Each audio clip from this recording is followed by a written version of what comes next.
We're coming to you this morning from the historic cash room inside the Treasury Department to mark the 6-month anniversary of the Tax Cuts and Jobs Act, our country's largest tax code overhaul in 30 years. Last night, President Trump broke down the economic progress we're seeing in the 18 months of his presidency so far. Watch.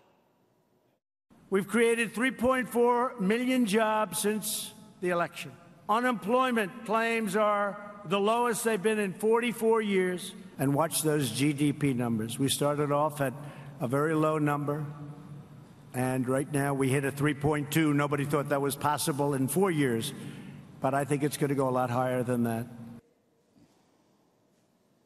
Joining me right now is White House National Economic Council Director Larry Kudlow. Larry, it is good to see you. Thank you. Wonderful, Maria. And it is really good to see you. How are you feeling, first off, Larry? I feel great. Terrific. Be careful. They gave me some new spark plugs. I'll have even more energy than usual.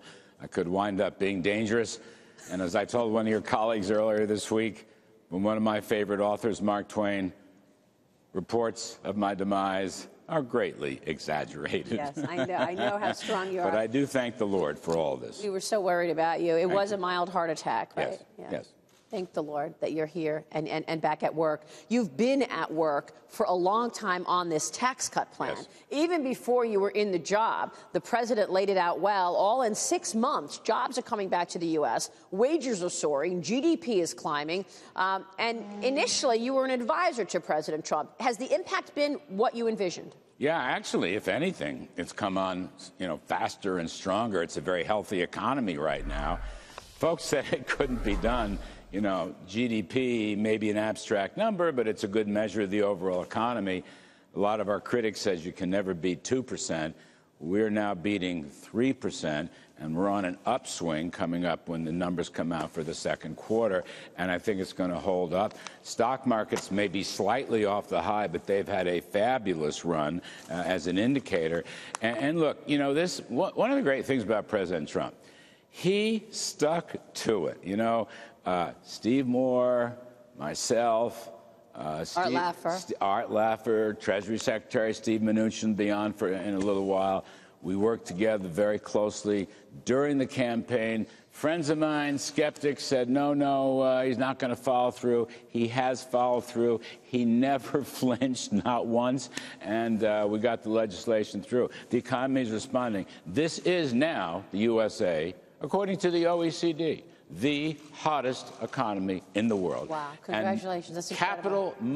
Capital investment, for new jobs and better careers flowing in from all corners of the world. The left and the detractors, the skeptics, likes to say, look, this was a giveaway to corporations. It was very important to you to lower the corporate rate. Yes. That corporate rate coming from 35% to 21% is huge. Why was that so important in terms of seeing the impact that it did, that had lots of legs everywhere, not just the corporate sector? No, you're quite right. Look, we were not competitive. Our larger corporations, our middle-sized companies, and I want to also add the smaller businesses had huge benefits from this overall tax bill, including not only a drop in corporate rates, but also the 100% immediate expensing of new plant and equipment, which, follow me on this, is stimulating capital goods and investment spending. I was just yesterday in my office, had a visit from the CEO of Chevron. He's pouring $25 billion into the economy. That's a huge number. Well, by the way, the oil story is part of this. Fantastic. And again, from investment comes the jobs and the careers and, as President Trump said, the low unemployment rate. Let me just make this generic point, okay? We've said this, my pal Kevin Hassett, who's now running CEA. Look, the war against business is over. The war against success is over. The war against energy is over.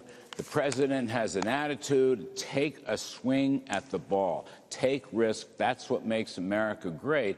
And that attitude has translated, as you know, into huge increases in the confidence indexes. For sure. Consumers, small businesses, large businesses. There is a narrative, Larry, going out there that in 2 years things slow down quite a bit because of demographics, because of higher interest rates. You know, Robert Kaplan from the Dallas Federal Reserve said that he's looking for growth in the end of 19, of 1.75%.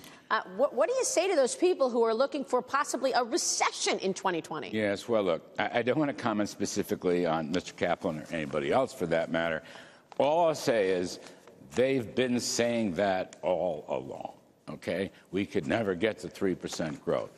My friends, good friends on the Democratic side, he's come on my show, they're personal friends of mine. Right. It couldn't be done, they say. It's being done. It's probably coming on faster.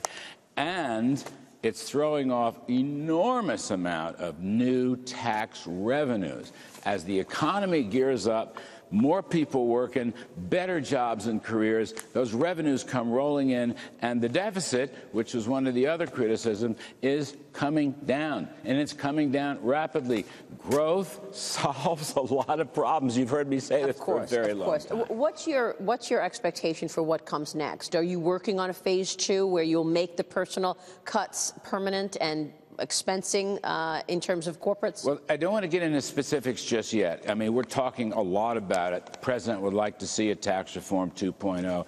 Some of the leaders on the Hill, Kevin Brady and so forth, we're all discussing it. We'll wait for specifics to be released later in the year. It may be more of a, you know, a guideline, a directional signal of what we intend to do. But yeah, there's stuff we can do, and I hope we get to it.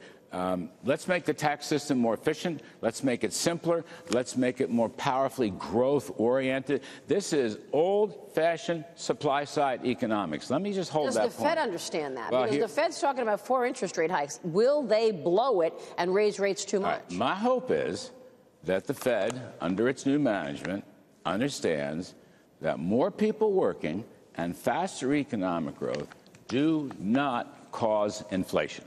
Do not cause inflation. What our program is, we're expanding the economy's potential to grow. That's the new equipment. That's the new structures. That's the new technology that we're doing.